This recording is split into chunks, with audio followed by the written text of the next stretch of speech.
Welcome, beautiful people of all ages, shapes, and colors, to another episode of the Hit Your Free Throws podcast, where we encourage you to stick to the basics. I'm one of your hosts, TV, aka TV on Basketball, alongside my co-host, Jay, aka the Knockdown Jay. How's it going, my guy?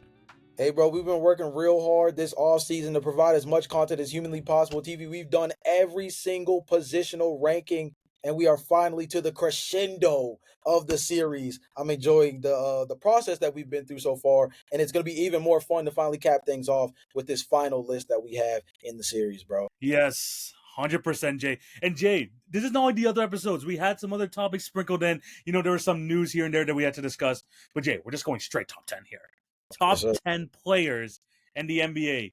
No fooling around, talking about the 10 to 6, yada, yada, yada. We're going one by one, 10 all the way to 1. Should be a good episode. We don't worry about positional discrepancies. If you know our episodes from the past already, we're not including the players like Tatum, Halliburton, Kyrie because of injuries and stuff.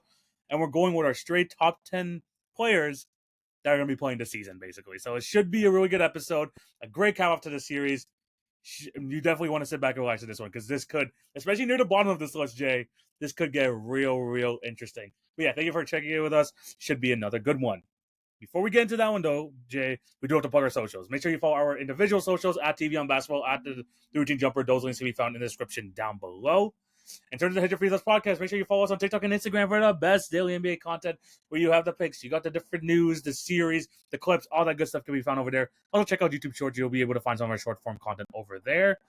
In terms of the YouTube, remember to like, share, and subscribe and hit the notification bell so you will not miss an episode. We're going to be posting a lot of the broken up sections of the episode as well. Again, you can check the YouTube Shorts for the short clips. All of that can be found over there. And in terms of the podcast network, Spotify and Apple, leave a review, subscribe, all that good stuff. We appreciate all of y'all's support. Jay, are you ready to get into this list? Yeah, man. Yeah, man. We've worked so hard to get up to this point. Now let's finish strong with a very strong top 10, bro. I'm not hoping our top 10 is the exact same. I'm actually interested to see if we have some real differences. But at the end of the day, it should be really interesting to see who our top 10 players in the NBA actually are. 100%, man. We're not gonna have those discussions anymore about the Sabonis's trying to get into the top 5. We're not gonna be like talking about the Ivica Zubac's. We're not gonna be talking about trying to figure out who is the number 10 small forward. Jay, we're going to the creme de la creme, the cream of the crop, the best players in the league. Are you ready to get into it? Yes, sir. And by the way, before we get into this, how was this that much harder than trying to figure out the other top 10 lists? Or do you feel like this is actually, now that we like kind of figured out and like modeled our top 10 list, this actually was kind of easier for you? I think it was actually easier. I would say the fact that we've worked through this process so strongly throughout the series has kind of helped you get a better understanding. Not only if you listen back to our old episodes of our descriptions of the players amongst their own position, but also how you feel about them in terms of their positional value, what they do for their team, what they mean in the MVP race, what they mean for winning a championship. If you go back and you listen to each of our episodes and you put all of those things in focus, you get a better understanding of things like positional value. You get a better understanding of how we feel about certain players. Obviously, in the very last episode, one of the guys that was talked about very glowingly was Nikola Jokic towards the end of the episode, right? And one of the things I said in the episode was like, that dude is the best player in the league so far, right? As far as I'm concerned, even with Shai Gilgeous-Alexander coming off of a championship, I said in that episode, I feel very comfortable in saying that he's the best player in the NBA until he's fully unseated by like another really tough playoff run or something of that ilk, which I think the Denver Nuggets are poised to make a really decent postseason run in the Western Conference this year, right? So when you listen back to some of our episodes, we've given hints here and there of kind of the construction of where our top 10 is heading. Obviously, a good understanding as well is like, just look at our number 1 player at each position and know they're going to be somewhere in the top 10. Now, where you go after that is where things get really interesting, right? Because when you start talking about stuff like positional value, for example, I don't have a ton of point guards on this group, right? I don't really have too many shooting guards in this group. I did value the wing position a little bit more because of the two-way ability that's brought to the table. TV may look at it differently and say, hey, man, the ability to initiate offense from the guard position is so important in today's league. Maybe I have a little bit more guard play in my top 10 than Jay does, right? So those are the different things that are going to be able to compare. But I think if you listen back to the episodes, you definitely should. We've given little tidbits here and there where we think our top 10s are going to land. The real question is, how close to some of the rankings that we had are we going to stick? Because some of those positions were a little bit more underwhelming than others. So it'll be interesting to see where we value guys across the board. I'm already interested because you're talking about more forwards than guards, and I'm like, I feel like I have a good balance of them in this one. So we may have some differences here and there. So it's gonna be an interesting list. Again, we're gonna talk about our honorable mention shortly, but unlike the other episodes, we're not just gonna go through our 10 to 6 and discuss it from Mhm. there. We're gonna go one by one. Number 10, 9, 8, so on and so forth, all the way to the Mhm. number one player in the league. Jay, throwing it back to you though, who are Mhm. some guys that just missed off your list? Okay, so the first handful of guys that I left off the list, actually all of them are from the Eastern Conference. And that's going to be an interesting tidbit when I get to my actual top 10, but all of my honorable mentions are from the Eastern Conference, which seems kind of on brand given the way that we're viewing the 25-26 season. Because again, guys, remember our top 10 rankings all across the board for all the positions have all been based around the 2025-26 season. A la YTV mentioned, we're leaving off players like Tyrese Halliburton, like Jason Tatum, like Kyrie Irving, because we know they're unlikely to play most of, if not the entire year. So the Eastern Conference is pretty down across the board when we talk about star power. So it kind of makes sense. But my top three guys on honorable mention was Jalen Brunson, Joel Embiid, Right. and Evan Mobley. Okay. Yeah. Do I need to Okay. explain, or did you want to give your honorable mentions first? Okay, so my honorable mentions I have on my list. I have Joel Embiid in here just because, again, we talked about this ad nausea at the last episode. It's just more respect thing because we know Yeah. how good he can be when he's on the floor. Yeah. Honestly, Jay, if he reaches that 65 game threshold, still looks like an All NBA player, I am very likely to put him back in this top 10 because of how we know he can perform on the court when he's on the Yeah. court. But I don't want to keep saying if he's on the court because we said that way too much. Honorable mention number 2, Anthony Davis is not on my Okay. list. He was a guy that was closer to my 14-15. I've described a little bit more of that in our center rankings when I was comparing him and Evan Mobley a good Oh, amount. the power forward one, yeah, the The power forward. power forward section, Yeah, excuse me, yeah. when we were having our conversation about Evan Mobley versus Anthony Davis, he was around 14-15. I would say Evan Mobley was at like 13. They were right Yeah. there with each other, just like in the power forward rankings. Hey, don't worry. And if you remember the episode there too, I had Anthony Davis just over Evan Mobley, so you could kind of Mhm. see where we lie there. Yeah. And the first guy off the list, Jay, it hurt me to take him off this one. LeBron James. Interesting. Interesting. LeBron I'm sure James. the comment section is going to ask you for the explanation, so I'm going to save them the trouble and just Crazy. ask you myself, TV. LeBron James came off of a third team All NBA performance season. Yes, yes, yes. In year 21, TV, we're in a situation now he's transitioning more to being a secondary option next to Luka Doncic, but has still been one of the most productive players at the power forward position / small forward position, depending on where you want to put him in the Yeah. lineup. Off the top 10. You got Off the before. top 10, yes, yes, yes. And I think this is going to be a good indicator of where we see LeBron James, especially like after this season, because we only saw, honestly, Jay, we've only seen really bits and pieces of what he looks like as a number 2 next to Luka Doncic. We've had seen of his highest of highs, and we've also seen LeBron kind of awkwardly try to like let Luka Doncic do his thing. We've seen him gain a little bit of chemistry. Hopefully, that develops more when training camp begins. You get to see more of that throughout the regular season. This is why it's good to have a whole campaign around these two. Yeah. But I don't know how well he's going to transition into that off-ball option, the number 2 option over there. I think where we see LeBron's best value is when he's going to be continuously on the ball, when he's the one making the primary decisions. And I'm not sure if he has we talk about permeability with like a lot of these players. I don't know if like how this is what I mean. This is not even like really just LeBron again. He's just right outside my top 10. But I see other guys, and I see kind of the way that they have been dominating for their own teams in their own situations in their own ways. And LeBron James, still a very good player. You could tell he's missed a step. We talked about in the past where his defense to the point where you have to kind of put him on the worst guy on the offensive end nowadays. But Fair. he's still such a great all-around player. I want to say that he's gonna be just as productive, if not more, next to someone of Luka Doncic's caliber. But it's something that I still have my ifs and buts about with him right now. So I have him just outside the top 10. I can't blame you on that one. We will get to LeBron James in my top 10 a little bit later on. He is firmly in it. I would say safely. I don't want to. I don't Okay. want to spoil it just yet, but he's firmly in my top 10. I'll give a deeper explanation as to why he still is comfortably in that sectioning. If you do remember, LeBron James was also my second best small forward in the NBA when we did those small forward rankings. Yes. So that does have a little bit to do with it as well. I will openly admit. But there's a couple of other interesting factors in there as well that I think are kind of important when talking about LeBron James. We'll get to him a little bit more once we actually get to him in my rankings, given the fact that, he's firmly in my top 10 as opposed to him sitting just barely outside of yours. Okay. But Jay, we got through the honorable mentions. All Let's right. start this list off. Who do you have at number 10? So at number 10, I have the guy that basically was the leading candidate for DPOY until his injury. I put Victor Wembanyama here. Okay. At number 10 for myself, the guy who I just slightly put over LeBron. I hate to say this. I'm putting Donovan Mitchell at number 10.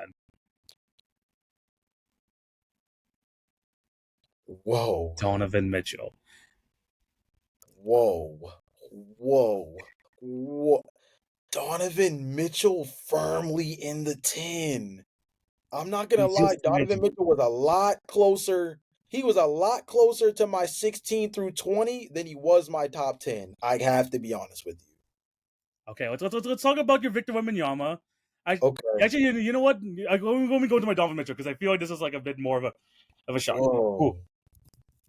I was very impressed last year, Jay, because like we've seen in previous years, especially in his end of his Utah Jazz tenure in his first season with the Cleveland Cavaliers, he was the focal point of the offense.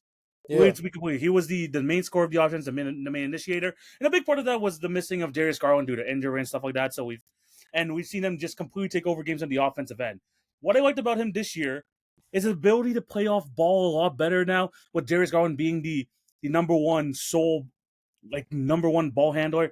He's still a very good 3-point shooter. We've seen in the playoffs, Jay, that he could just take his game to a whole nother level. And this is like one of the things where I see value in him as like a top 10 player. Remember, he's like I think he was like my number 1 or his number 2 shooting guard in the entire league. I'm gonna have to double check my list over here. I think I had him at no, he was my number 2. He was my number 2. We'll talk about my number 1 later, guy coming up. But his ability to increase his scoring load, to increase his production when it comes to the playoffs is something that I've just been a huge fan of since his Utah Jazz days. And what I like now and seeing him like play with like the rest of this crew is his ability to kind of find himself like in a role in the offense while letting the others kind of get theirs as well. Darius Garland had another All-Star level season. Evan Mobley had the best season of his career. And Donovan Mitchell was there still at his 24 point per game self. Pretty solid efficiency for a guard, someone at the guard position. And even though he hasn't had the same scoring output as he had in previous years, he's still doing more by doing less, by learning how to play off ball more. And then when he really needs to come to playoff time, Jay, we've seen him just go absolutely ballistic in multiple playoff series, just dating back to his Utah Jazz days, and then over these last 2 series with the Cleveland Cavaliers, 30 point per game playoff runs. He is one of the most dominant guards in the league. He is that typical slashing guard that we've seen dominated in years past, but now he just has a 3-point shot. He has a very solid like in between game as well, 3-level score. Big fan of his game. You would like to see a bit more on the defensive end. I think that's more just because of his size, because I think he's actually not a bad defender. Just his size is really hindering him at like what 6'1", 6'2", Jay. So, but I have him just at the top of my number at the number 10. Takeover ability in the playoffs. Give me him at my number 10 position. So this is my thing, because I can't really truly disrespect where you have Donovan Mitchell. Again, I had Jalen Brunson at my 4 spot in point guard rankings and Donovan Mitchell at number 2. The Yeah. thing for me is that I feel like there's too much of a need for a perfect situation around Donovan Mitchell. Despite the fact that I look at him as the second best shooting guard in the league, I look at what he's done even based off his time in Utah, and I view it as a situation where he's always been built within a franchise of regular season demons. He's a playoff riser, but it seems as though he can't rally the troops in the same direction as him. There's a reason why he's had a lack of postseason success, despite the fact that he's been so effective as an individual performer, TV. I think there becomes a point when you look at what Donovan Mitchell can do, when you say top 10 player, I look at him and I ask myself, have we seen the ceiling of Donovan Mitchell as a postseason performer? I think we've seen the greatest versions of him as an individual performer within the postseason. And I have to ask myself, at this point, I don't even know if he's a guy that's all like he's a guy that, all tide, like a tide that raises all ships, because dating back to his time in Utah, he's had pretty great situations around him. And yet there comes a point where, I mean, we can't just blame the supporting cast around him for the foibles in the first round and barely getting out of second round in his postseason career. It's just kind of tough to look at that situation and look at him and say, you're a top 10 player in the playoffs, but you have three other All-Stars on your team. Barely got out of the first round against the Orlando Magic 2 years ago. Was a team this year that looked like an absolute regular season juggernaut. Comes into the playoffs, has JP, a they bit were of a flame banged out. up. They were banged up like crazy in that second round. And I understand what you're saying from the Yeah, from the they were standpoint banged of up. them being hurt in the postseason. But TV, that's one of those things. Okay, let's go back to the series where they were safely and comfortably in position to take out the Orlando Magic in what we predicted was going to be a 5-game series. That series No, went I don't think we did that series. That was when the Donovan. That was when people were still like doubting Darius Garland's elbow. Like the Cavaliers, even though they were kind of a 50-win team, people had many questions about this team going into the playoffs, especially with the lack of with the health going into it. It's back to hit. back seasons now with the Cleveland Cavaliers, where Donovan Mitchell, funnily enough, has been the healthiest guy on the roster, continuing to do absolutely his thing, where everything else falls apart around him. I honestly think with I really want to say healthy situation, but again, it's not something he can control. But like Yeah, he I he mean, he TV. can be. Look at it for what it is, though. Even in that series, right? Let's say, because I think I went on the bold prediction of saying it was going to go a 6 or 7 game series because I thought the defense of Orlando was going to travel. Orlando ended up allowing less than 100 points in 4 of those games in that series. I remember because we had to do the series breakdowns for those pretty comfortably, and that was unfortunately my assignment because somebody had to. We both split up, where both of us had Yeah, at least one week saw series that postseason, and that was my responsibility. And there were 4 games in which the Cleveland Cavaliers didn't even eclipse 100 points. It was a multitude of situations in which Jalen Suggs and Franz Wagner did not play up to par. And I believe Jalen Suggs had one outburst game. Franz Wagner had one outburst game. It was a complete back job by Paulo Banchero, and they pushed that series to 7 games. On the other side of it, Donovan Mitchell, don't get me wrong, is a complete takeover demon. I'm not saying what he's done in the playoffs is should be disrespected. I think that he's definitely risen to the occasion. I just wonder if we're at the point where, in terms of his own individual performance, is his own individual productivity as an offensive flamethrower enough to win championships with him being the lead guy? I think maybe part of that is my value on two-way ability, but him as an individual player has not been able to truly rise the tide around the Cleveland Cavaliers in a situation where you have another all-star backcourt mate. You have a knockdown he three-point shooter hasn't in played Max in the Strus. playoffs to even see that happen. But Darius Garland, if we're going to talk about Darius Garland folding in the playoffs and you having to rise above that, you still have Evan Mobley, who was a DPOY candidate, granted, came into the playoffs limping, but that didn't have anything to do with the season prior in the postseason when they played against Orlando. Same thing with Jared Allen. I mean, I understand what you're saying to a certain degree, and I'm not even necessarily saying you're wrong. I maybe have Donovan Mitchell comfortably further back because he doesn't provide anything strong defensively from your backcourt, while not being that elite of an offensive player in my mind to say that he can be the best player on a championship team. I don't think he's the best player on a championship team now. I think he's the second best shooting guard in the NBA. I will respect that. But we've seen it in a multitude of different infrastructures where he's allowed to be this offensive flamethrower and he has guys around him who have to basically make up for him defensively. And then you add another secondary ball handler next to him, 3-point shooting next to him, and no matter how ideal the situation is, they're just regular season demons every single time. Regular season demons and nothing more than that. It's interesting. I really I see his playoff production. I see the way that he, with or without people around him, still produce at the same level. I look, the Cavaliers literally, like, they would have been favorites against, what is it, the Pacers going into the series. I know the Pacers went on some crazy run throughout the playoffs anyway, but like Evan Mobley missing the first 2 games, Darius Garland only playing 5 games throughout this entire playoffs, Jared Yeah. Allen. There's like there were times where Isaac Okoro wasn't even in the rotation like throughout the regular season, and he was playing Fair. like starter minutes. Like I feel like, and Donovan Mitchell like was doing just mad carry jobs throughout the time. I really do think.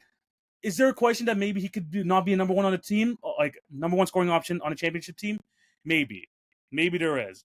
But I do think his increase in like playoff productivity, the way I've seen him just take over games in the playoffs, take over series in general, I think I still have that hope in there that he could do it, especially with a healthy roster. But with this Cavs team, they've shown the last 2 years they can't be healthy going further. But I understand why you have him lower, though. I understand, especially with the way you were like talking about like having 2-way ability and stuff, especially like in that type of end. I understand.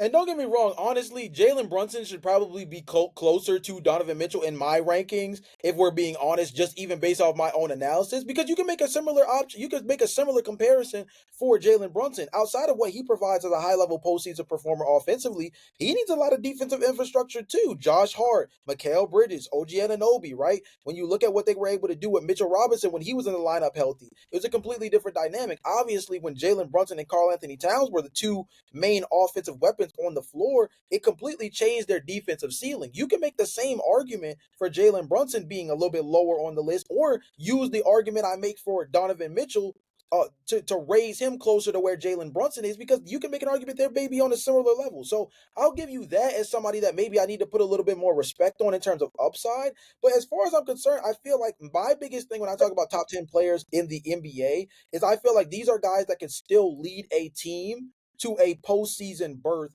dolo, do it in a way where I feel like they have real postseason upside, and can do it in a way where I feel like they can carry long term. Donovan Mitchell, to me, maybe it's just because of what we've seen from him throughout the postseason and regular season in the past, both with Utah and Cleveland. But again, like I've said, he's been a big time postseason performer. I can't disagree with that. But he's also had really great circumstances around him for a long time within his career in terms of defensive infrastructure, coaching offensive acumen, having a secondary ball handler next to him that can shoot the 3 ball at a high enough clip or self shot create. Obviously, Mike Conley was not anything that Darius Garland is in terms of that, but being able to provide that in the backcourt next to Donovan Mitchell was still a steady hand. Like, I don't know.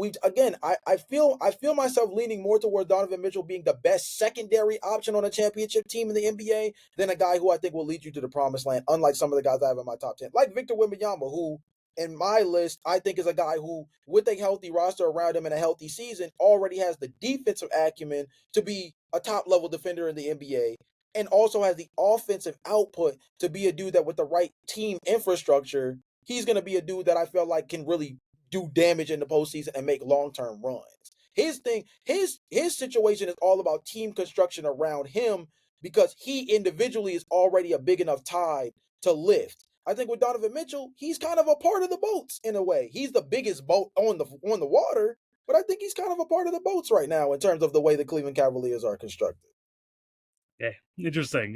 I like it, definitely like us like having like different views on Donovan Mitchell. But yeah, no, I could that I completely understand. You have Victor Wembanyama at 10 though.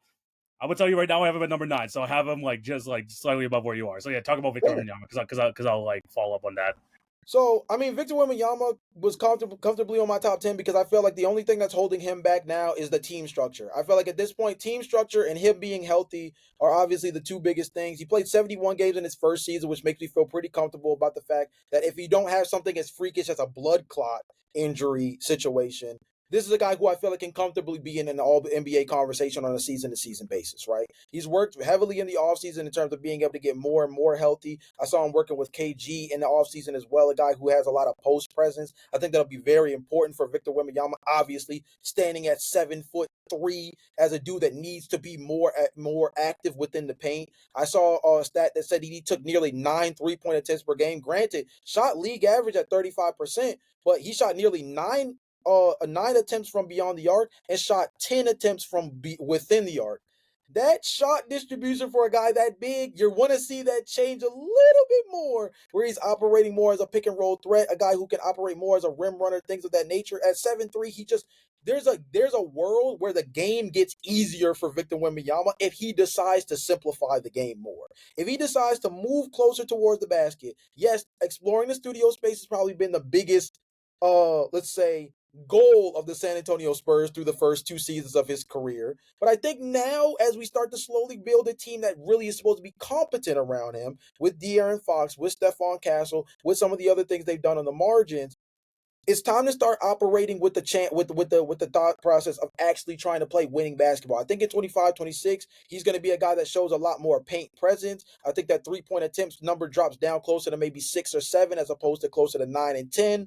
And I think he's a dude who's going to be much more efficient around the rim. A guy who already last season was shooting an effective field goal percentage of nearly 56%, shot nearly 59% from two. Like, this is a guy who I think, if you look at his defensive upside, which is already DPOY caliber, and you look at the offensive upside of a guy who, if he simplifies the game for himself a little bit more, playing difficult basketball, he averaged 24 and 11 last year. If he plays simple-minded basketball, this guy could be a 30-point per game scorer in his sleep. That's a top 10 player to me. I get no 100%. And that's the reason I have him at number 9. I honestly was thinking of even putting him as high as like 6 at some point for someone like a Victor Wembanyama. And the only reason I have him lower, we already know he's probably the most impactful defender in the NBA in terms of like what he could just. We talk about rim protection at the next level, Jay. This guy is just makes people scared to even go attack the rim. They see the 7'3" athletic monster, and they don't even try to do it. We've seen enough clips of people on the fast break seeing him behind him. It's like, yeah, let's just not even try it. But it's just like you mentioned, the simplifying of the offensive game. I like the fact that he's trying to understand different places in the floor where he feels comfortable. We've seen the crazy one dribble, sidestep, mid-range jumpers, which have been working for him. I want to see a bit more of that too, because that's kind of OP as heck. But yeah, as long as he continues to simplify his game, understands like what spots he has on the floor, and like really master those. Like you said, Jay, he's literally 30. He's a 30 and 10 just waiting to happen. 4 blocks per game. And once he starts really understanding that, and I think this is the year to do so, he's going to start not just climbing this list, but he's going to be in rarefied air when he starts to figure out that, especially this year with the Spurs. Now with De'Aaron Fox on a long-term deal, bunch of guard play around him. You don't have to operate in those outer perimeters. The Spurs have more than enough guards to do that. right. Work on your areas over there. Continue to be one of the best defensive players in the league. He's my number 9, but with much more room to grow, especially if I could see him really start dominating, taking over games, and hopefully a good playoff run coming up this year for Victor Wembanyama. He's at my number 9. Who do you have at your number 9? My number 9 is a name that has been very controversial on this podcast for a long time, and it's going to be my last year going to bat for him unless he wins the whole dang thing. And it's Kawhi Leonard. Wow. Last time, TV, one last ride. He's got 2 more years left on his contract this year and 1 more season past that. I think that with the construct of this roster, with James Harden, Ivica Zubac, Bradley Beal now signed to the roster, you bring in John Collins, they still have a really good infrastructure with guys like Nicholas Batum on the team. You look at what they've been able to do on the margins with some guys like bringing in Chris Dunn, what they've been able to do just along the lines of being able to now preserve him as a healthy playoff performer. This is the difference between Kawhi Leonard and a guy like Donovan Mitchell, who we just spoke about. When we see healthy Kawhi Leonard go into the postseason, we say, if that guy is right, this team can win a championship. I don't think you say the same thing about somebody like Donovan Mitchell. I don't think that Donovan Mitchell. At this point, do you really think a healthy Kawhi, like a healthy Kawhi, could still be a number 1 guy? I genuinely believe so. I think Okay. that I feel like Kawhi Leonard is a guy, and again, this is going to be a prove-it season. Kawhi Leonard is in a very similar air to Joel Embiid. They're actually only about 3 or 4 spots separated from each other in my rankings as well for this very reason.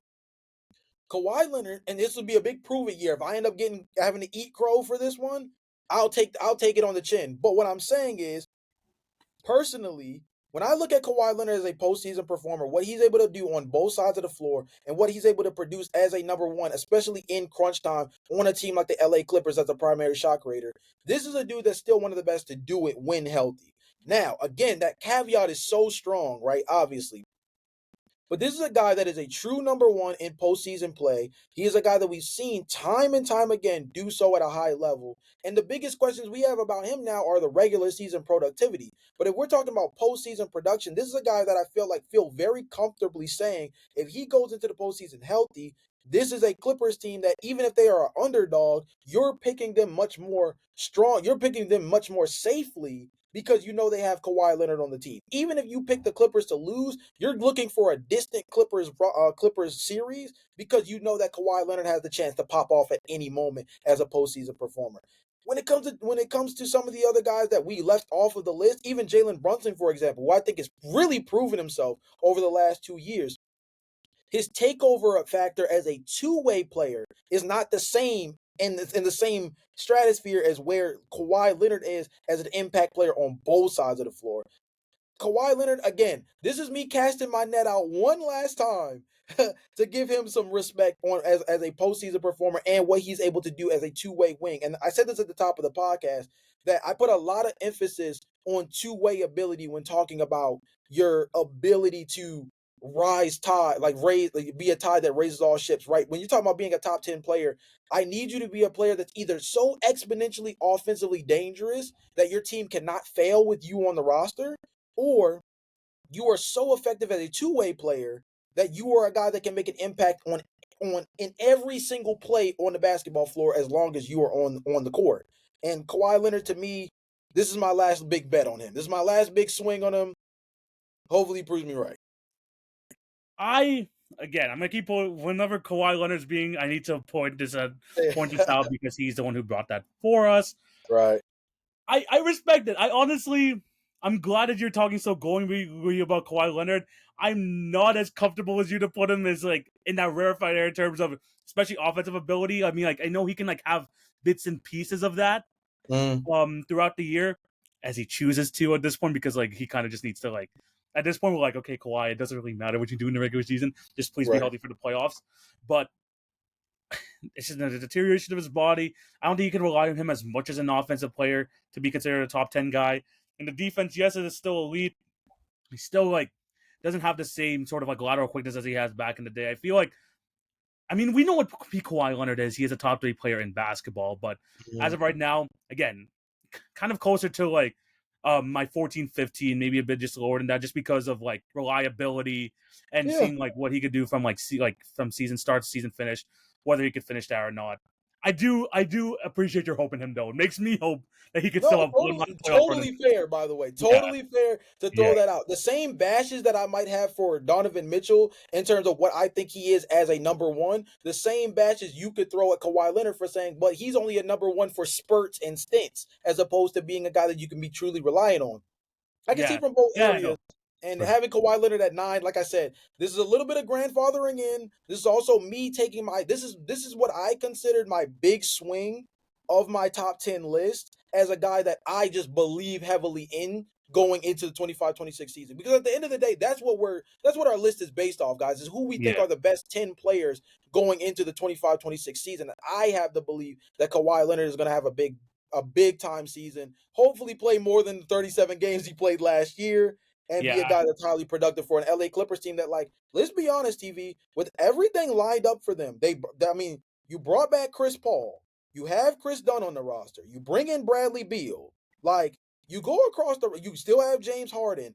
This team with Kawhi Leonard at the helm, like, this team has to make a deep postseason run. This team, dare I say, kind of needs to. They're under one of the hottest seats in the NBA in terms of needing to win a championship this year. If I'm keeping it a bean, so I'm taking I'm taking a really hard swing on the urgency from that being the backdrop of the LA Clippers and saying Kawhi Leonard's going to rise to the occasion. Hopefully, again, he rises to that occasion. But again, James Harden, Bradley Beal, Chris Paul, Kawhi Leonard, Ivica Zubac, Chris Dunn, John Collins, Nicholas Batum. What in the world does this team not have on the team for them to be this championship caliber squad? At this point, I don't know what version they can do next. Knees, bruh. Hey, look, I'm trying to believe in the young Shin. If they can continue to go out here and have that one last hurrah, I'm all Yeah. for it. Hopefully, Kawhi Hey, Leonard could be the spearhead of that. I yeah. appreciate it. But going on to our number 8, like I mentioned, Wemby is my number 9. Kawhi's is number 9. Going on to my number 8, this is where I have Jalen Brunson. Okay. Okay, who do you have at number 8? This is where Braun was. This is where I put LeBron James. Was. Okay. I'll talk about Jalen Brunson because he just went off about Kawhi Leonard. Okay. All-around offensive beast. One of the few guys in the league where you want to have the ball at the last second and deep playoff. I mean, this guy just hit a freaking one of the nastiest crossovers and one of the best defenders in the league, and Asar Thompson to win them this series in the round 1. Has a crazy handle ability, solid playmaker, one of the best takeover point guards in the league. Has developed a really good chemistry with Karl-Anthony Towns, especially throughout the season. And I just think that, like you mentioned, Jay, just proven time and time again over these last 2 years that he can be a successful number 1 option on the ball, improved his 3-point shot, can create any shot he wants, even for a smaller guy. He has that butter floater jumper that he gets automatic, especially in the regular season. I don't know, there's some moments in the playoffs where I'm kind of doubting that.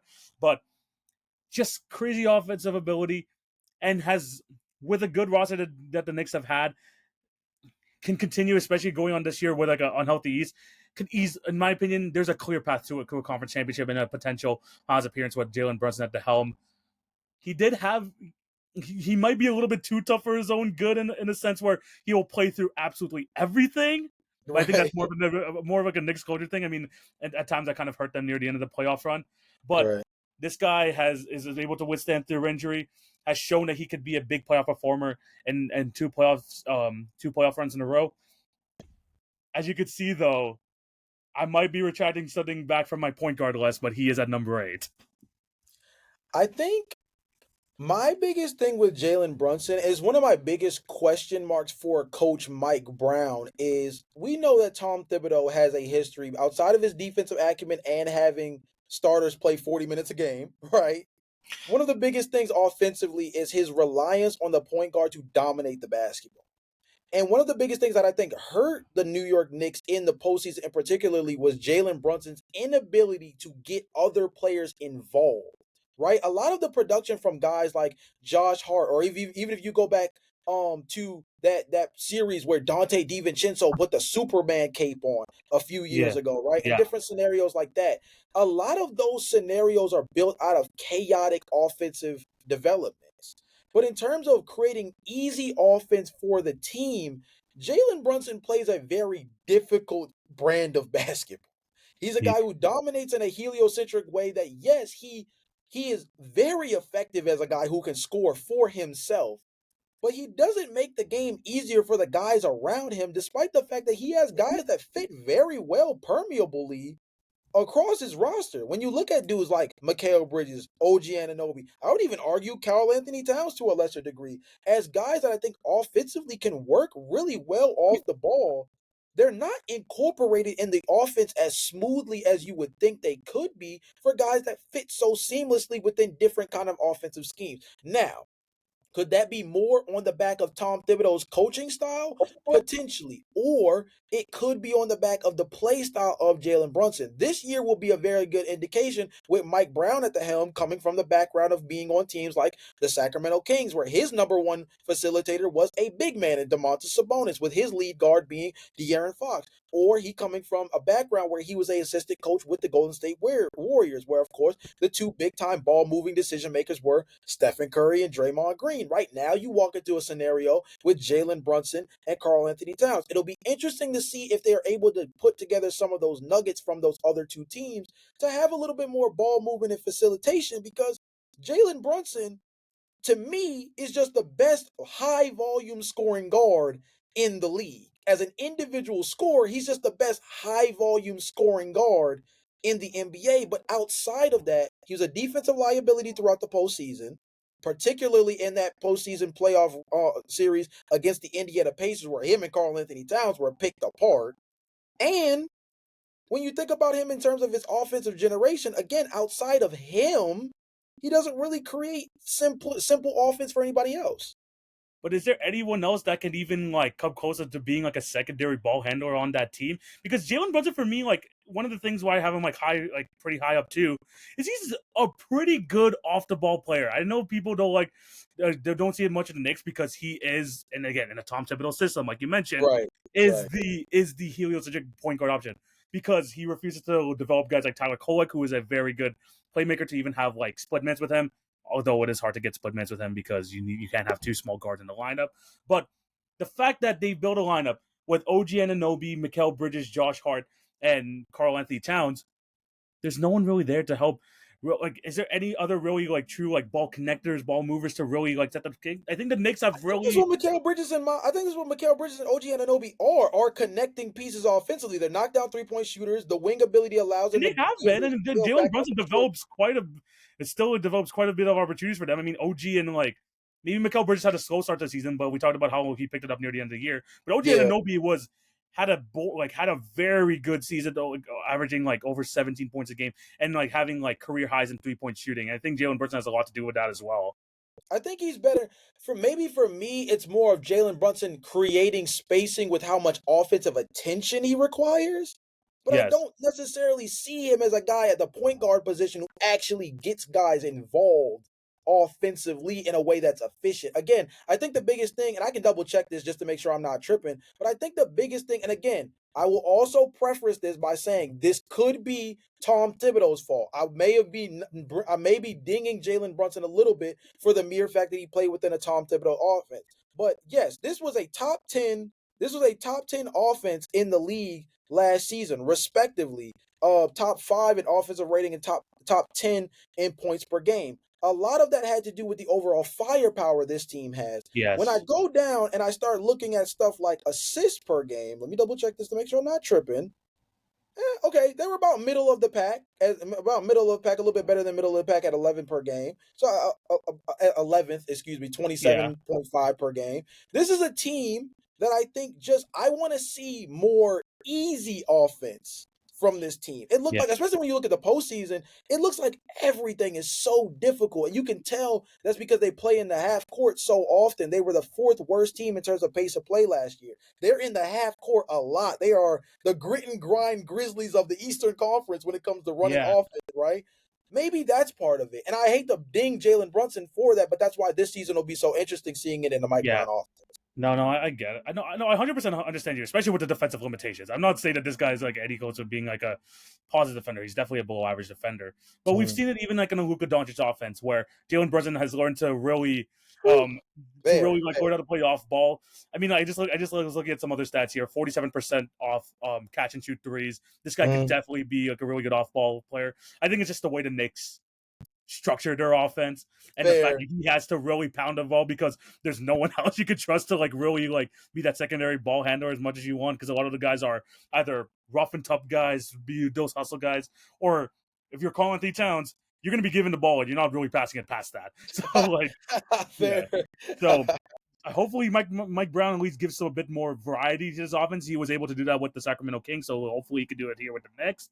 But Yeah. it's definitely something to look at. But I do appreciate Jalen Brunson's continuous All NBA play throughout the last few seasons, and I'm excited for Mm. another one this year. You put a number 8 LeBron James, go at it.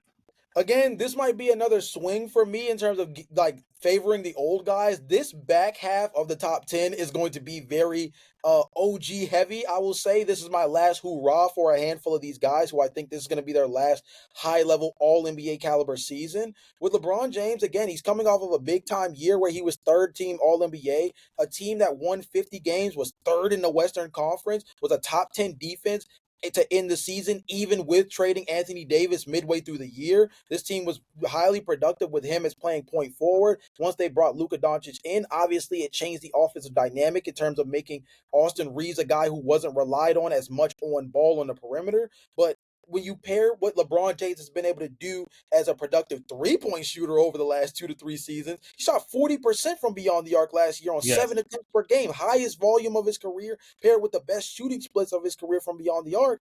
This is a guy who seems to be playing the game in absolute slow motion. And he's doing it in a way where, as opposed to talking about somebody else like Kyle Anderson when we say slow motion, this Yeah. guy seems to just be seeing the floor in a completely different light than all the other players on the floor at a given time. And of course, that comes with the fact that he's been in the league for freaking ever. But I think the fact that he's still athletically so productive on both sides of the floor, obviously not the same caliber of defender he was once upon a time, but a Yeah. guy that I think with the last 3-4 minutes of a game, if you need a big time stop, LeBron James is still highly capable. If he's a guy that you need a big time 3-point shot from late in games, he's still highly capable of that. And his ability to gain so much attention offensively, even at his advanced age, makes it where he's a threat as an offensive weapon, both as a slasher, a driver, a passer, now a shooter, improving slowly but surely at the free throw line as well from last season, having a little bit better of a free throw shooting year.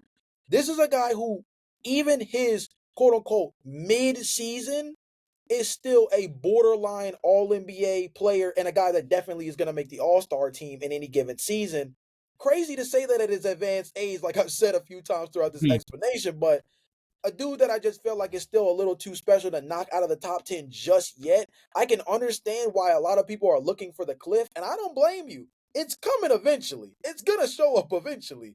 Even if he falls off a cliff, Jay, like, I mean, if he falls off a cliff, it's going to be off a cliff. And if me putting him at 11 doesn't mean he's falling off a cliff at all. I'm not saying Right, anything. yeah, exactly. Like, Exactly. So that goes to say, like, for me, it was like, if I don't think he's fallen off a cliff yet, can I knock him out of my top 10 when this is a guy that in most seasons we would consider still as a top 5, top 7 player in the league? Can I knock him down all the way out of my top 10? I guess I just wasn't ready to do that. Now, again, this season could be really important, but if LeBron James is healthy, which in healthy seasons for LeBron James, we've seen this Los Angeles Lakers team be much more productive and much more successful in the regular season than we ever expected. And granted, their postseason success has not been necessarily what we thought it would be in certain stints, but this team is kind of playing with house money in terms of the way they've overachieved, given the fact that LeBron James has been their best player the last 3 to 4 years, and he's old as crap compared to most of the people we have on this list. yeah, no, he still continues to be like. I mean, like this is something I was also gonna say about Jalen Brunson, but like LeBron has been showing this that he was able to do this, like throughout his entire career. You can't speed them up, you can't slow them down. They'll always play at their own pace. I was gonna mention that about Jalen Brunson earlier, but LeBron has been doing this for like 20 years, and there's nothing like slowing that down. He's still again Yeah, improved 3-point shooter, one of the most smartest minds in the league, still one of the best passers, probably a top 5 passer in the league still. yeah. So have him being in your top 10, completely fine with that. Completely go with that being there. And hopefully I mean, my doubts with him is just like kind of seeing like a full-time second option role next to Luka Doncic because clearly he is going to be the number 2 here. This is like the first time in a long time where like we have a full season of this. So it's Yeah, going to be interesting. I mean, he's been wanting to get this out of Anthony Davis for years, but he wasn't able to take the baton. Now people are forcing it out of your hand. right, People are right. forcing it out of your hand with Luka Doncic. So he's going to have to learn to make it work, and hopefully it does, and hopefully the Lakers actually have a good run because of it. Yeah. Jay, moving on to number 7, though. Who do you have at your number 7 position? This is where I have Kevin Durant at. This is where I have Steph Curry. Okay, we're in a similar ballpark. We're still in the Yeah, unction. We're still in the unction. we are in the unction. I mean, as you can see here, though, I have Steph Curry over Jalen Brunson. On my list prior, I had Jalen Brunson over Steph Curry. Again, it's one of the things like back then I was like flip flopping on. I'm at the moment right now where I think Steph Curry is just slightly higher. The permeability is there. just the constant threat of him like being on the floor. You have to keep your eyes on him at all times. Sure, maybe he doesn't have the um get yourself a last shot sort of thing like he has done in the past. Maybe he's not someone who you can like um he's gonna be kind of the best player in the league like he was back in like the 2010s, but he is still someone who has one of the probably top two, top three gravities in basketball. Where you Yeah. always like, and the thing is, like, he's just as dangerous off ball as he is on ball, and that's just a value that is just like you can't put on like in terms of like best players in the league. Like no one has that type of like that type of pull, and unlike Steph Curry, he's gonna continue to do this year. Obviously, the injuries are still going to be a concern, but still the best 3-point shooter in the league, still a solid playmaker. He's still like it's a little bit of a watered down Steph Curry, obviously because he's a bit older, but he's still the best in the league and at the things that he is great at. And of course, the off ball thing is like something that you can't replicate with anyone else in the league. So I have him at number 7. So I have him at 6. Should I just give my thoughts on him now, or do you Quickly, want to yeah. wait until I actually get You know what? Give your thoughts of him at number 6 because I have Kevin Durant at number 6. So Okay, cool. And I had Kevin yeah, Durant at 7, so all we did was perfect. Okay. interchange. Cool. So Yeah. let's just finish up on Steph Curry by saying, like you said beforehand, the actual gravity that Steph Curry commands is so important. Now that he's playing next to another secondary shot creator in Jimmy Butler, who gets to the free throw line so much, I think it's going to open up a lot for him in a full offseason, full chance to get acclimated with Jimmy Butler in a practice setting where he could get a better understanding of some of his tendencies. These are two guys that I think are going to average 8 to 9 free throw attempts per game next season. I really think they're going to put a lot of emphasis on driving to the basket and getting easier looks around the basket. I know that this is a knockdown 3-point shooter, one of the best, if not the best in NBA history. But this is a team that needs to get better at being able to get free throws at a high clip, right? We were talking about a lot at the NBA trade deadline that Jimmy Butler took this team from being like a bottom 5, bottom 10 free throw attempt per game team to being in the top 10 just with his presence. And it happened really quickly. Within the first 3 to 5 games, we saw Jimmy Butler had about 20, 25 free throw attempts within his first like week or two within the Golden State Warriors system, right? So this is a guy that brings a lot of floor raising around Steph Curry. And that's all Steph Curry's ever necessarily needed. Because when you look at the Steve Kerr offense, it dies without Steph Curry on the floor. It absolutely dies. When he's not on the floor, it takes so much away from the offensive productivity that he has to come in and almost put a Superman cape on just to keep them afloat. I think that's a testament to how important he is to this organization. I think it's very big. I think it's a very big testament to how important he is to Steve Kerr's coaching philosophy, because it seems like Steve Kerr basically doesn't know how to coach without Curry on the floor. And then you pair all that with the fact that all you have to do is put one more all NBA caliber player next to him. Granted, I understand what Draymond Green is as a defender, but as an offensive player, having one more guy that commands real true attention on the offensive end next to him, and all of a sudden you have an offense that's set to burst in a crazy way. This team last year was a team that was 8th in opponents' points per game, which was a high level defensive team, and we're bottom half in points per game, and we're at the midway point in offensive rating. That was with half a year of Jimmy Butler on the roster, and a Jonathan Kuminga saga that basically had started from the very beginning of the year, if we're being honest. A lot of the melodrama stuff, yeah, a lot of the melodrama stuff picked up in the playoffs. But if we're being honest, the situation around his fit on the roster was a question from the very beginning of the season. Now, if this team is able to bring back Gary Payton II, bring in Al Horford, and do a sign and Malcolm trade where they Brogdon too. yeah, Malcolm Malcolm Brogdon Brogdon too. was a name that came up as well. And then maybe do a sign and trade that involves moving Jonathan Kuminga to go get a guy like Lauri Markkanen, for example, that's come up a ton, or somebody else that could be very productive at that small forward position. Now you have a fully optimized roster where you have Jimmy Butler, Draymond Green. You still have Brandon Pajimski, who's probably looking to have a big time season coming off of what last year was a bit disappointing given the fact that his rookie year was so strong, right? So you look at this team and you look what they're slowly building, and a team that only has 2 years left. Again, that's part of my bets with the Unctions, are that they only got about this season and one more year left to really, really make a statement before I think we see that tail end cutoff. Steph Curry, to me, I feel like with this team optimally and what we know he's able to do with even a semi decent roster. We saw in 2022, 2023, when Andrew Wiggins was arguably their second best player in that postseason run, He they was. won a He was. championship. If that's the second best player on your team, and now you have Jimmy Butler and a more optimized roster with that and Steph Curry, that's a team that's going to be in conversation to come out of the Western Conference. I don't know if I'm picking them to do it, but that's a team that's got to be at least in the conversation, given the last time we saw even a semi-competent team around Steph Curry, they messed around and won the whole thing when a lot of people were saying they weren't going to win another championship with Kevin Durant not on the team. Hey man, I mean, he's still one of those like ceiling raisers no matter what.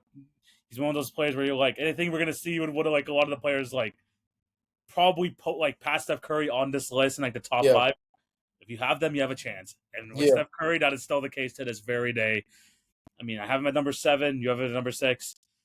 We're still very much high on the Steph Curry. Yeah, of Okay. course, of course. You talk about Kevin Durant at number 7, though. I have him at my number 6. Go ahead, talk to me about KD. Yeah, man. So Kevin Durant, for me, I think with Houston, it's just going to be a good chance for him to prove himself that he's still this kind of player that we think he is, a top 7 player in the NBA. I think a lot of the sauce got lost in the conversations around how bad Phoenix really was last year. And I think that's a testament to the fact that everybody and their mama said, bro, Bradley Beal, Devin Booker, Kevin Durant, I don't even think there's enough basketballs to make this offense work. And Yeah. everybody knew it from the very beginning. On this team, he's definitively the number 1 option next to Alperen Şengün. We know there's going to be a development for more on-ball acumen for a guy like Amen Thompson. I think it's going to be really important to put the ball in Amen's hand a little bit more in terms of being a decision maker, a guy who can operate more as a slasher. But we know when it comes down to it, if we're in the final 2 minutes of the game with the Houston Rockets, Kevin Durant is going to be the guy that gets the ball rolling. He's going to be the guy that they want to initiate offense through. And yes, Alperen Şengün is going to be a big part of that as well. But I think this team is just much more optimized for what Kevin Durant can do. Easily still one of the most pliable players in the NBA in terms of talking about, or excuse me, permeable players in the NBA when we talk about dropping him into a productive roster and being dangerous. I don't think the Rockets of 2025 are the Golden State Warriors, right, of 2016, 2017 in terms of just plopping them into an OD roster. But this team, in terms of what they bring defensively with Amen, Tari, Jabari, offensively, what they bring with Fred and Alperen Şengün, and to a certain extent, Amen Thompson as well. This team is very optimized on both sides of the floor to just basically hand the ball to Kevin Durant and say, yo, go be a 30 points per game scorer. And I think if he can do that while still being a good second side help guy, a dude who still is really important in the defensive game, as a dude who can be a roamer for you, free safety style, not necessarily as a shot blocker, but a guy who could be like your secondary contest, right? He's a dude who I think can be really effective on defense with this team. He's playing around a lot of athletes, and you know that offensively, all he has to do is be a catch and shoot demon and operate in the pick and roll with Alperen Şengün. It's a game of pick your poison. Do you want to get meaty to death by Kevin Durant, or do you want to get killed in the paint by the post moves of Alperen Şengün? Either way, it's going to be a long night dealing with that team. When you talk about what they're able to bring to the table, a lot of that has to do with the stability that Kevin Durant brings to the table. I couldn't put him above Steph Curry because I need to see it on the floor first, paired with the fact that even though I won't let the Phoenix Sun tape completely tarnish Kevin Durant, the inability to raise a team to the postseason lately is becoming a conversation in terms of his lack of postseason success as the number 1 option lately is starting to slowly but surely make things a little bit more questionable with him, which is why I couldn't put him over Steph Curry, who has done it in the similar scenario. I think with this young squad with Houston, Kevin Durant has a chance to do it, but I had to put him a little bit below Steph just because we've seen Steph do it with a semi-competent roster. Kevin Durant has a very competent roster that fits really well around him. Offensively, they'll have some questions, but I still think he's a top 7 guy in the league, dude. Oh no, 100%. Oh, like this is why I mean I have him at number 6, just Yeah, slightly you above have him Steph above me, Curry. yeah. Yeah, just slightly above Steph Curry. And this is where I'm gonna go a bit of like what you've done in like different parts of the list. It's the all-around ability of Kevin Durant. Steph Curry's defense kind of dogs him a little bit for me. And yes, he is one of the ultimate floor raisers in the NBA. Whenever you have Steph Curry, you have a chance. And when we see what Kevin Durant over these last couple of years with the Phoenix Suns, when he's in the middle of one of the biggest dumpster fires in NBA history, Yeah. even someone as talented as Kevin Durant can get you out of that mess. True. And he does have a little bit to play for that. But Jay, something about Kevin Durant, we talk about his permeability. He could take a good team and make them one of the best teams in the league. We've seen it with the Golden State. I mean, the Golden State Warriors is a unique scenario, but we've seen it with the Brooklyn Nets, good to great. And now with the Houston Rockets, we're going to see very much the same thing because they have, like you mentioned, an optimized system for Kevin Durant, where we talk about him being just like one of the best guys in NBA history to do this. He doesn't matter what you need out of him. It doesn't matter who you have around him, he's going to be able to get his, and he's going to be able to uplift the others around him in a more controlled scenario. He has one of the best defensive teams behind him with the Almond Thompsons, with the Tari Easons and all that. He has a competent point guard in the Fred Van Vliet, a good inside presence in the Alperen Şengün. Now he's like, okay, I could still be the number one scoring option here, especially now that they traded away Jalen Green. But I could be a good tertiary help defender. I could still be one of those guys that can get you a key stop at the end of the games. I could still be a guy who could switch onto multiple matchups. And he's very damn good at it. And he'll just drop a casual 27, 28 on your head. Like it doesn't even, Right. it doesn't make a difference. That's always a thing with him where it just comes to him so easy. And I think that people are just kind of accustomed to it, are very much accustomed to it, but it doesn't take away from the fact that he's still putting up just like crazy numbers. It's just now like when you see him on a good team, you're gonna see that what his true value is taking what is good or borderline great and putting them into another stratosphere. And I think that's what he's gonna do with the Houston Rockets. Steph Curry, no matter what situation, you have a chance. It's just there's clear holes in his game. Kevin Durant, the all-around game is there, and then he's again one of the most unstoppable scorers in the NBA today, and one of the most unstoppable scorers in NBA history. Yeah, I will say there are not any more. I would not say there are too many other ideal situations for Kevin Durant across the league in terms of just plop him in, plug and play, and he'll automatically like make this team is like favored by sports books to be like the best team to come out of the Western Conference. Some have them as the second best at their worst bet is to have them somewhere between 2 and 3 in the Western Conference Yeah, structure in terms of the postseason seeding. Like this is a team that like went from yes they were a top seed last year, but like they didn't have real championship value last year. This was just a young team that was because very they didn't have productive the in the offense for regular it. season. They didn't have the Yeah, offense. this season they went from being a scrappy team that made the 2 seed as just a young squad that out athleted you to now a team that people are considering as a potential championship contender, all with really one acquisition. It goes to show you how important Kevin Durant is. 100%. I mean, we still hold him in a very high regard. And someone who's at what, like 37 years of age, the fact that he looked like he hasn't missed a step on the offensive end and just continues to drop again 25 to 30 on people's heads every night. It's Yeah, something Kevin Durant does, and it's something I'm hoping that will continue there for the Houston Rockets. yeah, Dave, we have reached our top five. I feel like we have the same players in our yeah. top five. It's just about the order. Who do you have at number five? And honestly, I think this will be the order breaker. Depending on who is at 5 will tell us whether or not our top fives are pretty much the same. Because I think that if this is the same, the rest is gonna play out pretty similarly. My number 5 is the guy who rightfully should be above all the unction, and that is the OG Slayer himself, Anthony Edwards. Number five, I have Anthony Edwards. Okay, so again, this will probably be a good indication of where the rest of this list goes. Yeah, Um, let's talk about it. I mean, like we talk about it a lot, especially on the shooting guards list, but two-way ability, one of the best athletes in the NBA, yeah. improved three-point shooter. This guy's the limit for this guy, and I don't think we've seen the best of Anthony Edwards yet. I agree with you. I mean, the easiest way to summarize Anthony Edwards in a nutshell: two-way player, led the Minnesota Timberwolves to back-to-back Western Conference Finals appearances. This is a guy who can get it done as a real guy that now has opened his game as a three-point shooter. He took more three. He took and I don't believe he took more, but I know he made more three-pointers than anybody else in the league last season. I believe the only other guy that was in the strategy, like that was in the same conversation, was Malik Beasley. I think. I, there were six guys. He was the leader in 3-point shooting, but there were six guys that had over 300 threes, and he was one of them. Yeah, I believe that. Yeah, well, let's rephrase it this way. Anthony Edwards was in a conversation with guys like Steph Curry, Malik Beasley, and some of your typical knockdown three-point shooters in conversations for not just 3 points attempted, but Yeah, three-pointers made. Mind you, this is a guy that lives above the rim, was drafted to be a high-level athletic slashing wing. And now he's one of the best three-point shooters in the league, both in volume and percentage, paired with the fact that, yeah, you might still want to watch your head when you get around the paint, because if you're any center in the league, you're looking to be on ESPN the next day if you go for the wrong type of shot blocking attempt, right? This is a Yeah. guy who puts a lot of pressure on the rim. He's becoming better as a facilitator. He doesn't need Mike Conley's help as much to slow him down. He's slowly but surely getting better in half court situations of making good decisions. Still can get a little boneheaded here and there because I think he can rely on Yes. his athleticism a little too much here and there, depending And on and, what's and, going and in the on. playoffs, he kind of relied a bit too much on that 3-point shot, even though that's maybe like not the.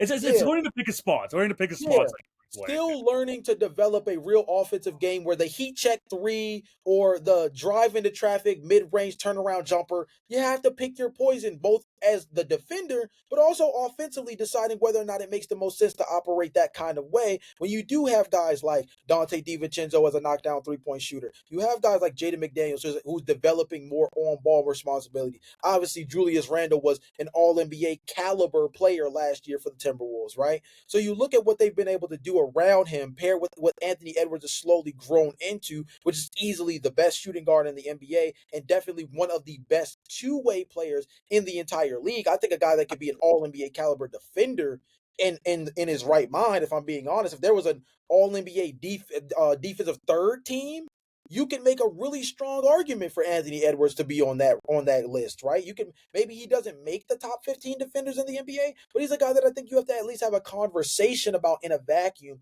about what he's able to do on ball as a locked in defender and what he can do as a secondary shot blocker for the fact that he's so dang athletic that he tries to swat shots into the second row just as much as centers do. So at the shooting guard position, 6'5", solid build, one of the best slashers in the NBA. Now is developed into a knockdown 3-point shooter. The all around game is there in the point where now he just has to get over that hump, man. It's literally just the Western Conference Finals hump, and I think he has the capability of doing it.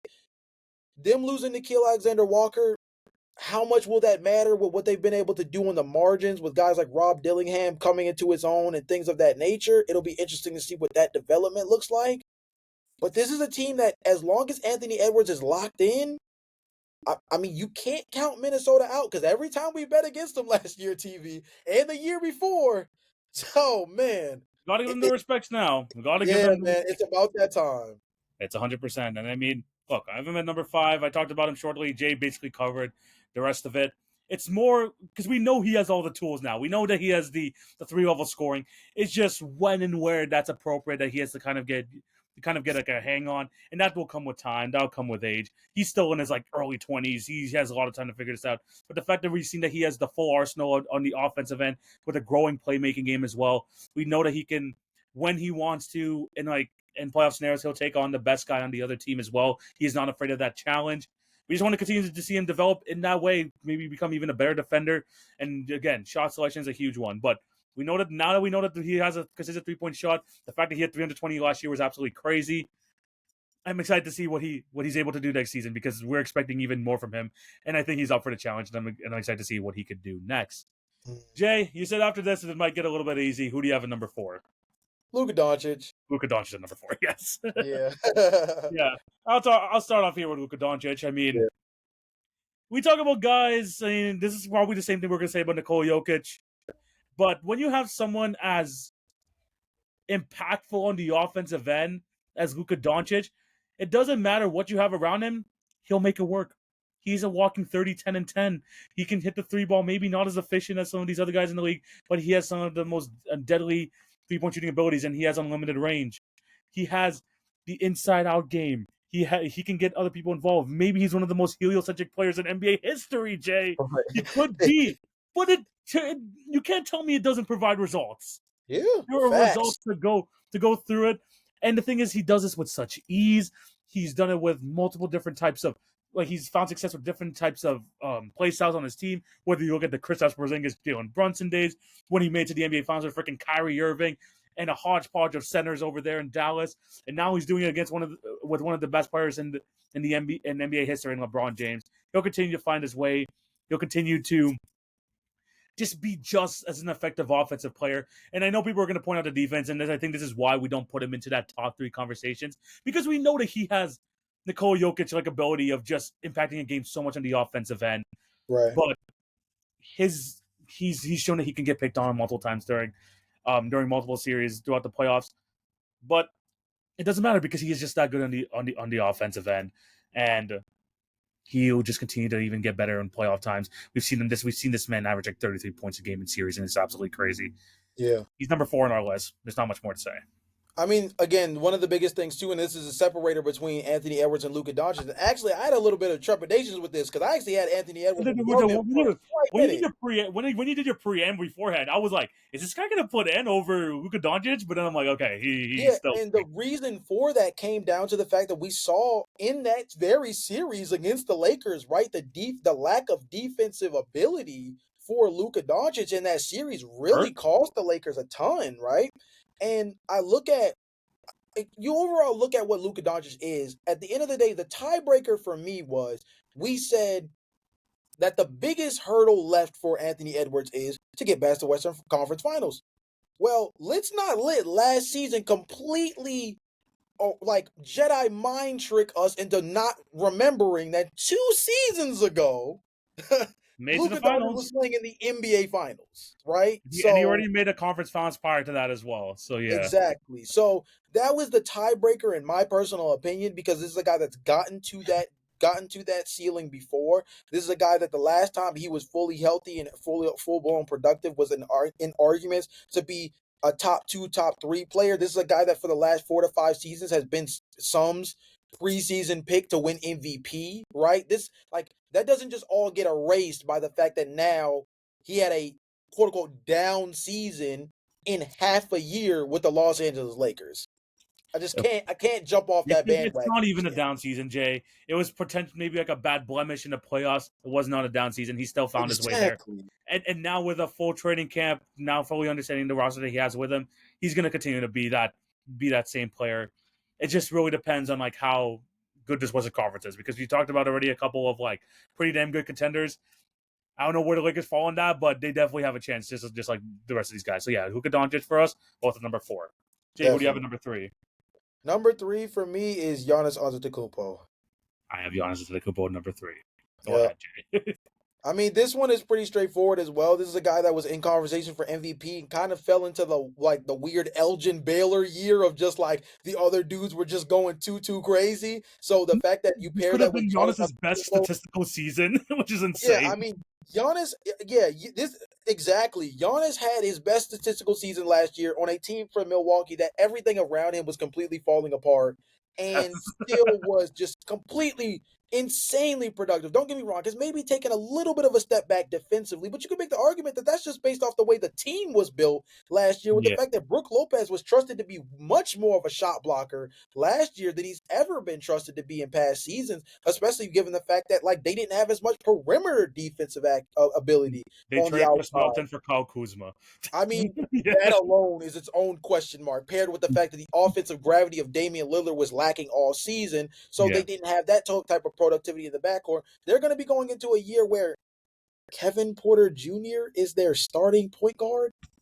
Tough situation, I'm not gonna lie to you, but one where I think Giannis Antetokounmpo, I would not be surprised if we see a lot of point Giannis Antetokounmpo this season. A lot more of him initiating offense, bringing the ball up, jumbo lineups where you see situations where Miles Turner, Giannis Antetokounmpo, Bobby Portis. I would not be surprised if all these guys are on the floor at the same time and they decide to play good old early 2010 ball where they're just flat out hammering the paint, trying to And well, control and that's the drive. only chance they got. Play like the freaking Houston Rockets and just big it up and try and get as many rebounds as you can.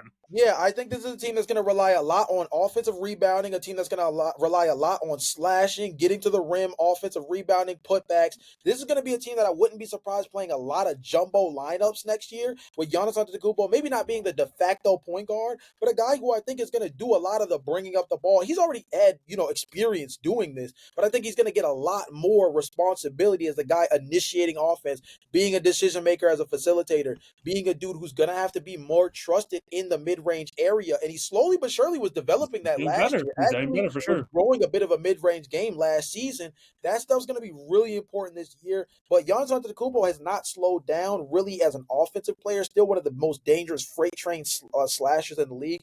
Don't want to see him in the open floor when we're talking about transition. And a dude that still is a top 5, top 8 defender in the league, right? Still, even with the fact that there was a little bit of a step back last year, This is a guy who is just too dangerous on both sides of the floor. And again, barring an insane season from both Nikola Jokic and Shai Gilgeous-Alexander last year, like in normal years, Giannis Antetokounmpo was the guy that's the front runner for the MVP.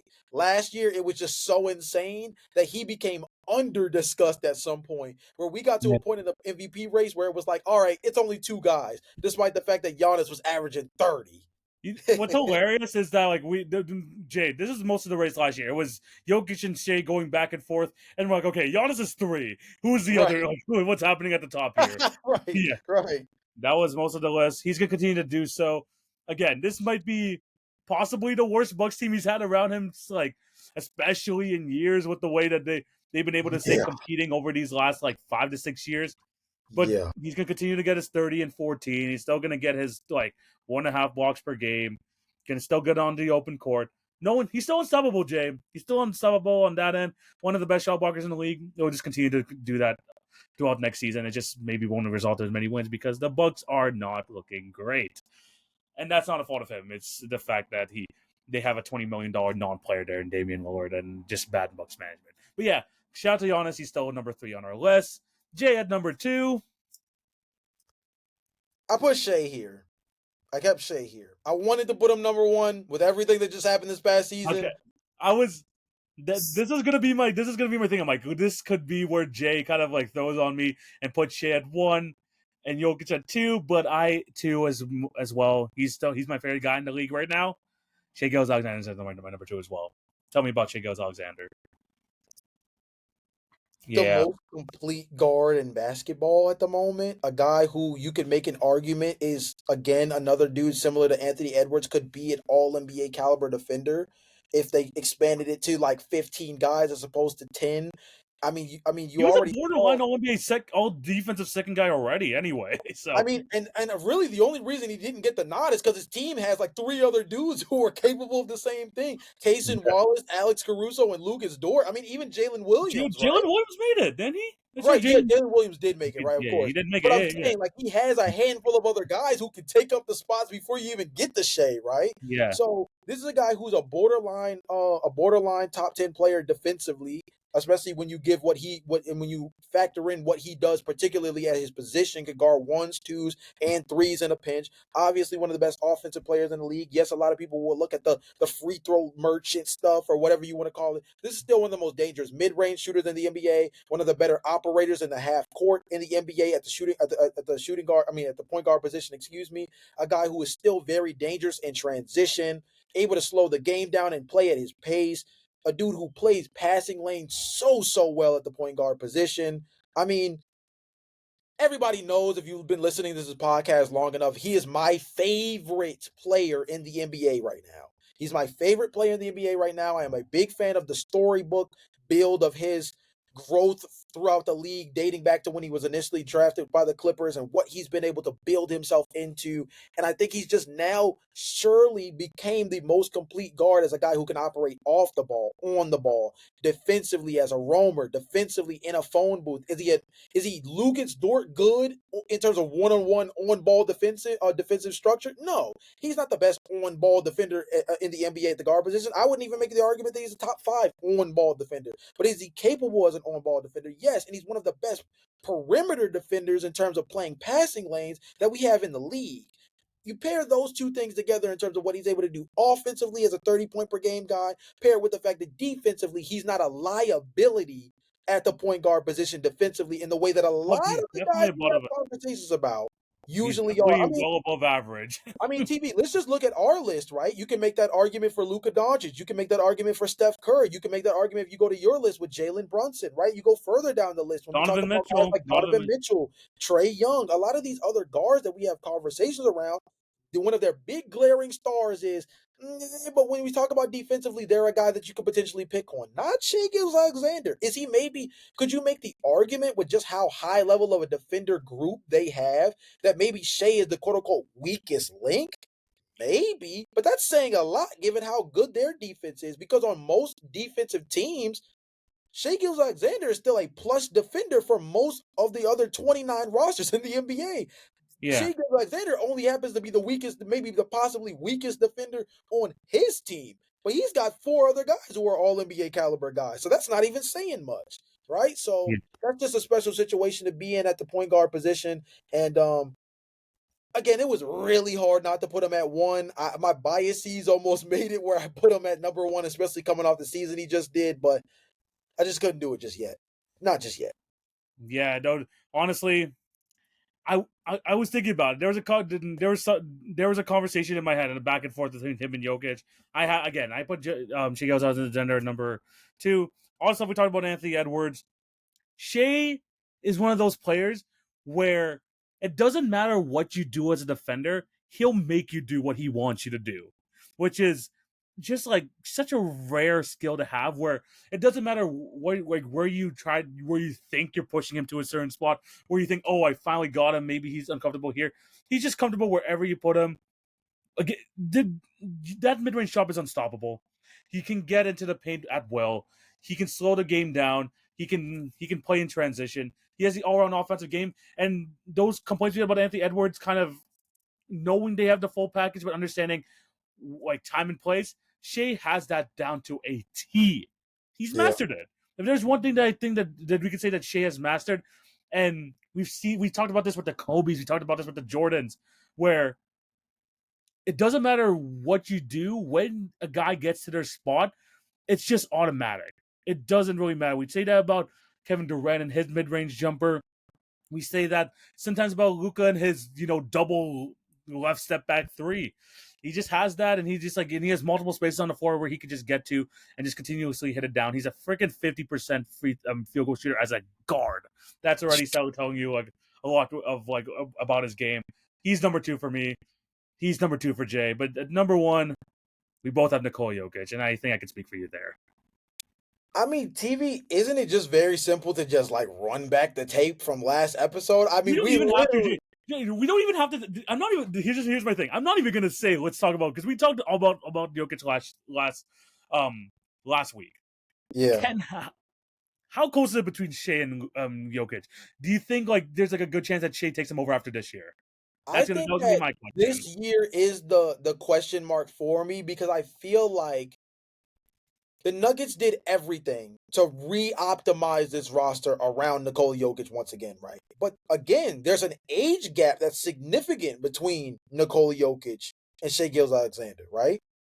And Is it that big? I mean, I'm gonna double check. I mean, it's not insane. Don't get me wrong, it's not insane. But you also have to think about the position value that they both play, right? Yeah. Nikola Jokic is going to age gracefully, but this is a team that can't afford to kind of keep playing around with the quote unquote prime of Nikola Jokic, right? This team with Oklahoma City has the chance to keep the ship afloat around Shai Gilgeous-Alexander for a very long time via draft picks, developmental, internal development. Like, they have the wiggle room to continue to build around Shai Gilgeous-Alexander, who's really much just coming into his own over the last 2 seasons in particular. Nikola Jokic has kind of established himself as this lead player, and there's going to be a point where, similar to what we said about Giannis Antetokounmpo, there's going to be a bit of a plateau period where, yes, he's going to still be a top-level player in the league, but it's only but so much higher that I feel like Jokic can go. I feel like Shai Gilgeous-Alexander, especially given the timetable for the Oklahoma City Thunder, still has a really decent amount he can grow himself into as a fully offensive, like a fully offensive actualized player. So while Nikola Jokic, I feel like we know who he is, and that's the best player in the league right now, I think there's still another gear for Shai Gilgeous-Alexander to hit, even now, on both sides of the floor, that I feel like that ceiling for Nikola Jokic is hit. One more season of the Oklahoma City Thunder, either in the Western Conference Finals or in the NBA Finals again, and you're like, yo, this guy with this group has the West on lock until he gives it away. And we were having that conversation about Nikola Jokic for a year. And after a year, the conversation started to slowly dissipate, and we started pointing to a supporting cast of Jamal Murray never being healthy, KCP falling off a cliff, and then he obviously left. You talk about the fact that, Aaron Gordon had to put on the Superman cape last playoffs. Michael Porter Jr. completely became a pumpkin with the injury that he was dealing with to his shoulder. Yeah. All of these other things But when we talk about championship acumen, if Shai Gilgeous-Alexander mess around and make the NBA Finals again, he's gonna have been to 2 NBA Finals. Jokic has been to 1. They both have won 1. Mhm. The conversation changes a little bit. Yeah, I mean, again, it all depends. Even if the Thunder make the finals, it depends on like Shay's production as well. But Shay has like a longer chance too, especially with the way that the Thunder are set up. He has definitely a larger window where Jokic is the window for the Denver Nuggets. Um, but the thing is, like we talked about it last week, just impacts so much on that offensive end. Everything goes through him, and the thing is, it's just so efficient every single time, no matter who he has on the floor. His ability to lift others up. Shay's gonna keep getting to that point. I don't know if he'll have the all around offensive capabilities that Jokic will have. Obviously, he has a defensive acumen as well to help him Yeah. out, but again, it's definitely close. I'm gonna say there's a chance this year that Shea may overtake him, but no matter what, Jokic is one of the single greatest offensive hubs in NBA history, in my opinion. And with the way his style plays, it's more of a fact now, Jay.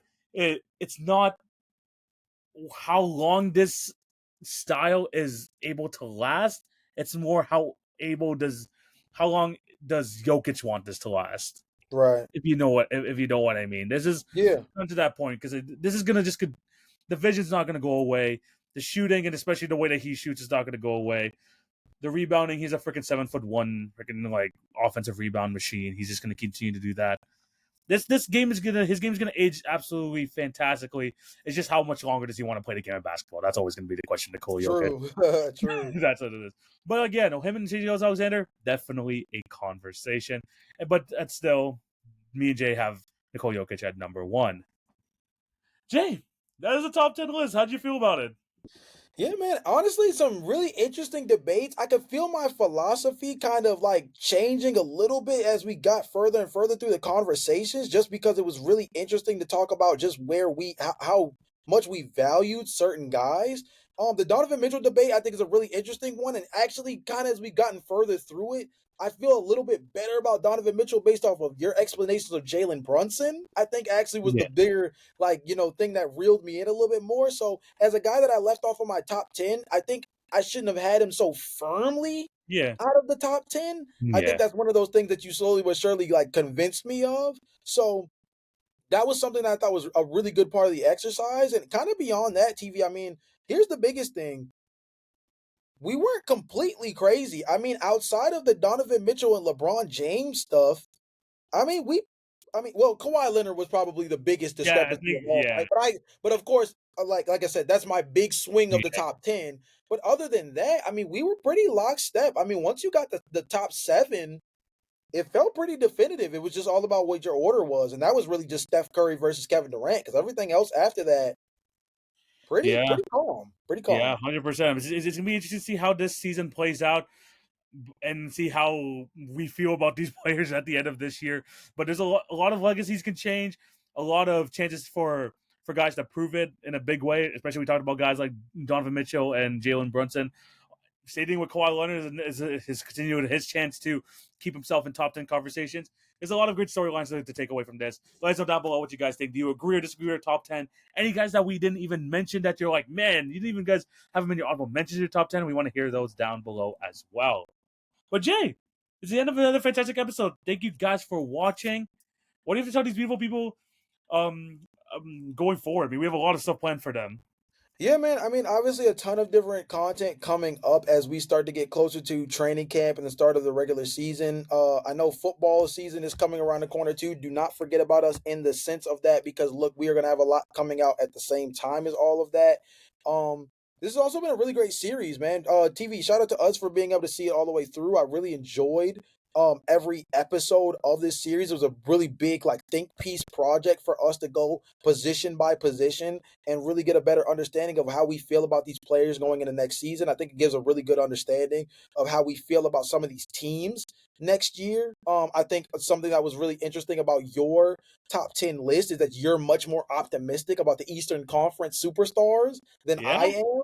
I thought that was a really interesting statement in there because obviously in my top 10, for everybody that might not remember, my only Eastern Conference player that made the top 10 was Giannis, right? So other than that, every other player in my top 10 comes out of the Western Conference. A really big difference between TV, who had a lot more belief in some of the All-Stars that are going to be in the Eastern Conference as well, man. So just across the board, a really good thought experiment, and hopefully we plan on doing more stuff like this down the road.